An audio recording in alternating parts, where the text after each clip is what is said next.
ಅಧಿವೇಶನದಲ್ಲಿ ಕಾಂಗ್ರೆಸ್ ಬಿಜೆಪಿ ಮಧ್ಯೆ ಫೋನ್ ಕದ್ದಾಲಿಕೆ ಕದನ.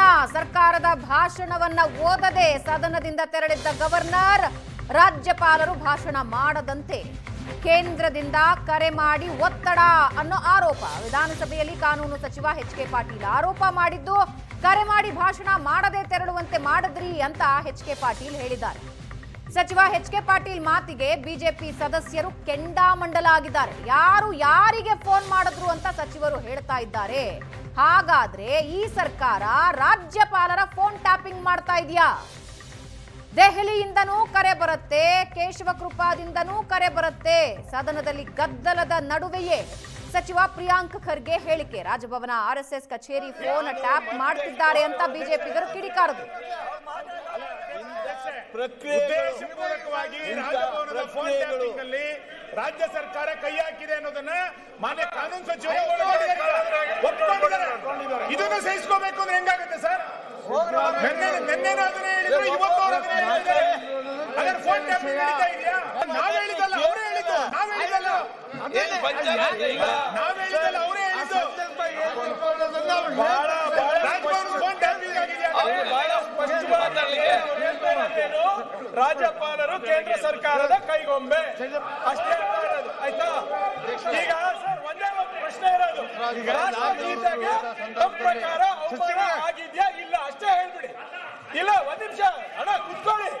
ರಾಷ್ಟ್ರಗೀತೆಗೆ ರಾಷ್ಟ್ರಪತಿಗಳು ಅವಮಾನ ಮಾಡಿದರೆ ಅಲ್ಲಿ ನಾವು ಮಾಡಿದ್ದನ್ನ ನೀವು ಹೆಂಗೆ ತೋರಿಸ್ತೀರಲ್ಲ, ನೀವು ಡೆಲ್ಲಿಯಾಗಿಂದ ಫೋನ್ ಮಾಡಿಸಿ ಗವರ್ನರ್ ಅರ್ಧಕ್ಕೆ ಹೋಗೋಂಗೆ ಮಾಡ್ತೀರಲ್ಲ, ಅದನ್ನ ನಾವು ಹೇಳಬೇಕಾಗತ್ತೆ. ಈಗ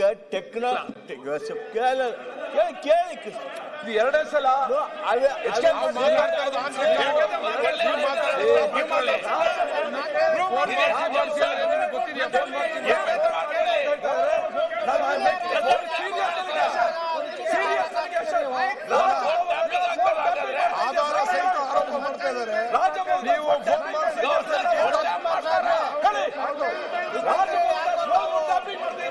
ಈಗ ಉತ್ತರ ಇಲ್ಲ.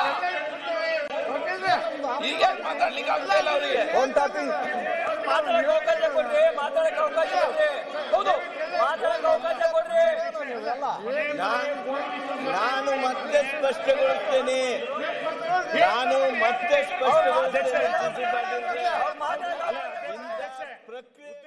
ಎಚ್ ಕೆ ಪಾಟೀಲ್ ಅವರು ಕೇಂದ್ರದ ಬಿಜೆಪಿ ನಾಯಕರಿಂದ ರಾಜಭವನಕ್ಕೆ ರಾಜ್ಯಪಾಲರಿಗೆ ಫೋನ್ ಬರ್ತದೆ. ಅದರ ಪ್ರಕಾರ ರಾಜ್ಯಪಾಲರು ನಡ್ಕೊಳ್ತಾ ಇದ್ದಾರೆ ಅಂತ ಹೇಳಿದ್ದಾರೆ. ಅದೇ ರೀತಿ ಪ್ರಿಯಾಂಕ ಖರ್ಗೆ ಅವರು RSS ಆಫೀಸಿಂದ ಗವರ್ನರ್ಗೆ ಫೋನ್ ಬರುತ್ತೆ, ಅದ್ರ ಪ್ರಕಾರ ನಡ್ಕೊಳ್ತಾ ಇದ್ದಾರೆ. ಅಂದರೆ ಈ ಸರ್ಕಾರ ಫೋನ್ ಟ್ಯಾಪ್ ಮಾಡಿರೋದನ್ನು ವಿಧಾನಸಭಾ ಅಧಿವೇಶನದಲ್ಲೇ ಒಪ್ಕೊಂಡಂಗೆ ಆಯ್ತು. ಈಗ ವಿಧಾನಸಭಾ ಅಧಿವೇಶನದಲ್ಲೇ ಇವರಿಬ್ಬರೂ ಕೂಡ, ಒಬ್ಬರು IT-BT ಮಿನಿಸ್ಟ್ರು, ಇನ್ನೊಬ್ಬರು ಲಾ ಮಿನಿಸ್ಟ್ರು, ಸದನದಲ್ಲಿ ಆನ್ ರೆಕಾರ್ಡ್ ಹೇಳಿದ್ದಾರೆ. ಅಂದರೆ ಈ ಸರ್ಕಾರ ಫೋನ್ ಟ್ಯಾಪಿಂಗ್ ಮಾಡ್ತಾ ಇದೆ. ಯಾರ್ಯಾರು ಮಾಡ್ತಾರೆ? ರಾಜಭವನನೇ ಮಾಡಿದ್ದಾರೆ, RSS ಆಫೀಸ್ ಮಾಡಿದ್ದಾರೆ. ಅಂದರೆ ನಮ್ಮೆಲ್ಲರದೂ ಕೂಡ ಮಾಡಿರ್ತಾರೆ ಅಂತ ಅನಿಸ್ತೈತೆ. ಹಿಂದೆ ರಾಮಕೃಷ್ಣ ಹೆಗಡೆ ಅವ್ರ ಸರ್ಕಾರ ಇದ್ದಾಗ ಫೋನ್ ಟ್ಯಾಪಿಂಗ್ ವಿಚಾರಕ್ಕೋಸ್ಕರನೇ ಸರ್ಕಾರ ಬಿದ್ದೋಗಿದೆ. ಕಾನೂನು ಪ್ರಕಾರ ಈ ಫೋನ್ ಟ್ಯಾಪಿಂಗ್ ಇದೆಯಲ್ಲ, ಅದು ಅಪರಾಧ. ಲಾ ಮಿನಿಸ್ಟ್ರು ಇದಕ್ಕೆ ಕ್ಷಮಾಪಣೆ ಕೇಳಬೇಕು. ಮತ್ತು ಓಪನ್ನಾಗಿ ಲಾ ಮಿನಿಸ್ಟ್ರು ಮತ್ತು IT ಮಿನಿಸ್ಟ್ರು ಹೇಳಿರೋದ್ರಿಂದ ಇದನ್ನು ತನಿಖೆ ಆಗಬೇಕು. ಇವರು ಟ್ಯಾಪ್ ಮಾಡ್ತಾ ಇದ್ದಾರೋ ಇಲ್ಲ ಅಂಥೇಳಿ ತನಿಖೆ ಮಾಡಬೇಕು. CBI ತನಿಖೆ ಮಾಡಿದ್ರೆ ಇದು ಸತ್ಯಾಸತ್ಯತೆ ಹೊರಗಡೆ ಬರ್ತದೆ. ಆ ತನಿಖೆ ಮಾಡಬೇಕು ಅನ್ನೋ ಆಗ್ರಹವನ್ನು ಮಾಡ್ತಾಯಿದ್ದೀನಿ. ಸ್ವತಃ ಸರ್ಕಾರನೇ ಒಪ್ಕೊಂಡಿರೋದ್ರಿಂದ ರಾಜಭವನ ಯಾವ ರೀತಿ ನಡೀತಾ ಇದೆ ಅಂತಂದರೆ ಇವರಿಗೆಲ್ಲ ಮಾಹಿತಿಗಳು ಸರ್ಕಾರಕ್ಕೆ ಸಿಗ್ತಾ ಇದೆ. ಹೆಂಗೆ ಸಿಗ್ತಾ ಇದೆ?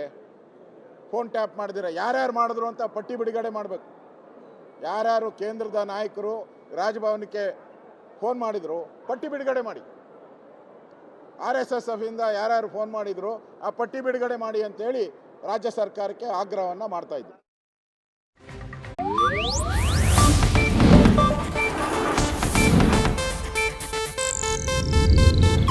ಇದು ಏಷ್ಯಾನೆಟ್ ನ್ಯೂಸ್ ನೆಟ್ವರ್ಕ್ ಪ್ರಸ್ತುತಿ.